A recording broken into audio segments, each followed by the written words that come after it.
नमस्कार दोस्तों, कैसे हैं आप सब। उम्मीद करते हैं कि अच्छे होंगे आप सब। तो आप सबका ही अपना चैनल है 10th रफ्तार बैच। दोस्तों, हम आज की वीडियो में प्रकाश का प्रवर्तन, रिफ्लेक्शन ऑफ लाइट का बहुत ही ऑब्जेक्टिव क्वेश्चन वीवीआई क्वेश्चन है, जो कि हर साल एग्जाम में पूछा गया है और इस बार भी एग्जाम में ज़रूर पूछेगा। तो चलिए अपना वीडियो को स्टार्ट कर लेते हैं। यहाँ पे क्वेश्चन कह रहा है कि गति की एसआई इकाई क्या है। ठीक, आपका पहला ऑप्शन है ए मीटर बटे में सेकेंड। आपका दूसरा ऑप्शन है किलोमीटर बटे में घंटा। आपका तीसरा ऑप्शन है मीटर और चौथा ऑप्शन है सेकेंड। तो आपका सही जवाब होगा ऑप्शन नंबर ए मीटर बटे में सेकेंड। आपका दूसरा क्वेश्चन कह रहा है कि समांतर चाल का अर्थ है, यानी कि समांतर चाल का अर्थ क्या होता है। तो आपका ऑप्शन नंबर ए में है वेग बदलता है, ऑप्शन नंबर बी में है वेग स्थिर रहता है, ऑप्शन नंबर सी में है कि त्वरण अधिक है और ऑप्शन नंबर डी में है कि कोई गति नहीं है। ठीक है, तो यहाँ पे जो दूसरा क्वेश्चन का जो आंसर हो जाएगा, यहाँ पे होगा वेग स्थिर रहता है, यानी कि ऑप्शन नंबर बी आपका सही जवाब होगा। ठीक है, क्योंकि समांतर चाल का जो होता है वो वेग स्थिर रहता है। आइए तीसरा क्वेश्चन लेते हैं।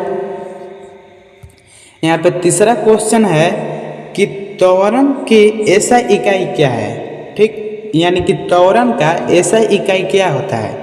तो आपका ऑप्शन नंबर ए में है मीटर बटा में सेकेंड, ऑप्शन नंबर बी में है मीटर बटा में सेकेंड के स्क्वायर और ऑप्शन नंबर सी में है सेकेंड बटा में और ऑप्शन नंबर डी में है किलोमीटर बटा में घंटा। तो आपका सही जवाब होगा ऑप्शन नंबर बी, यानी कि मीटर बटा में सेकेंड स्क्वायर। आपका सही जवाब होगा ऑप्शन नंबर बी मीटर बटा में सेकेंड स्क्वायर। आइए अगला क्वेश्चन लेते हैं।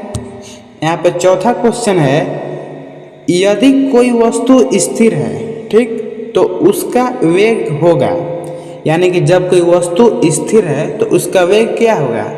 तो आपका पहला ऑप्शन है ए शून्य, आपका बी ऑप्शन है स्थिर, आपका सी ऑप्शन है अनंत और आपका डी ऑप्शन है परिवर्तनीय।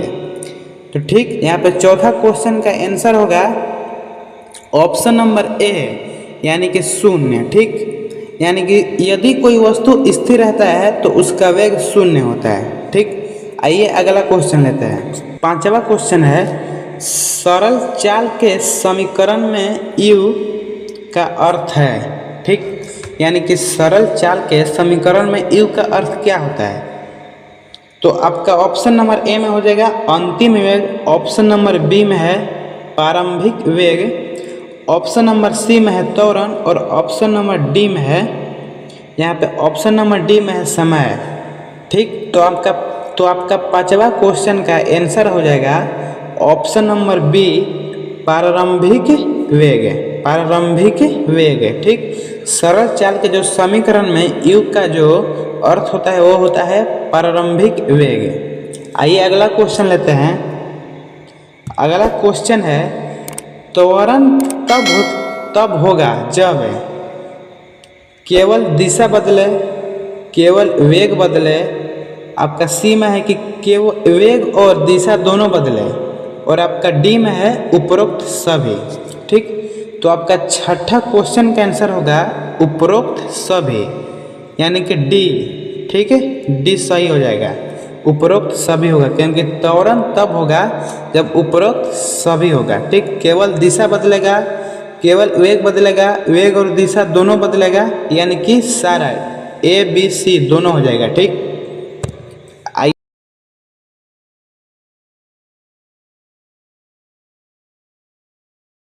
ये सातवां क्वेश्चन लेते हैं। यहाँ पे सातवां क्वेश्चन है, एक समान गति में त्वरण का मान होता है। ठीक, आपका पहला ऑप्शन है शून्य, बी ऑप्शन है स्थिर, सी ऑप्शन है परिवर्तनीय और डी ऑप्शन है अनंत। ठीक, तो ये आपका सातवां क्वेश्चन का जो आंसर होगा ऑप्शन नंबर होगा ए, यानी कि शून्य, ए होगा यानी कि शून्य हो जाएगा। ठीक, आइए 8वां क्वेश्चन को लेते हैं। 8वां क्वेश्चन है विस्थापन की ऐसा इकाई क्या है, यानी कि विस्थापन की ऐसा इकाई क्या होता है। तो ऑप्शन नंबर ए में है मीटर, ऑप्शन नंबर बी में है सेकंड, ऑप्शन नंबर सी में है न्यूटन और ऑप्शन नंबर डी में है जल। तो यानी कि विस्थापन की एसआई इकाई होता है मीटर। ठीक, ऑप्शन नंबर ए आपका सही हो जाएगा। ठीक है, आपका सही हो जाएगा मीटर, ऑप्शन नंबर ए। ठीक है, यहाँ पे मीटर हो जाएगा, मीटर। ठीक, अब आपका अगला क्वेश्चन है कि अगर कोई वाहन 60 किलोमीटर प्रति घंटा के गति से चल रहा है तो वह 1 घंटे में कितनी दूरी तय करेगा। अगर कोई वाहन है तो 60 किलोमीटर प्रति घंटा से चल रहा है तो वह 1 घंटे में कितनी दूरी तय करेगा। तो आपका पहला ऑप्शन है 30 किलोमीटर, दूसरा ऑप्शन है 60 किलोमीटर और तीसरा ऑप्शन है 120 किलोमीटर और चौथा ऑप्शन है 10 किलोमीटर। तो यहाँ पे क्या हो जाएगा 9वां क्वेश्चन का आंसर। तो 9वां क्वेश्चन का आंसर हो जाएगा ऑप्शन नंबर ए 30 किलोमीटर। ठीक, ऑप्शन नंबर ए सही हो जाएगा 30 किलोमीटर। आइए 10वां क्वेश्चन को लेते हैं। 10वां क्वेश्चन है वेग और चाल में अंतर यह है, यानी कि वेग और चाल में अंतर क्या है।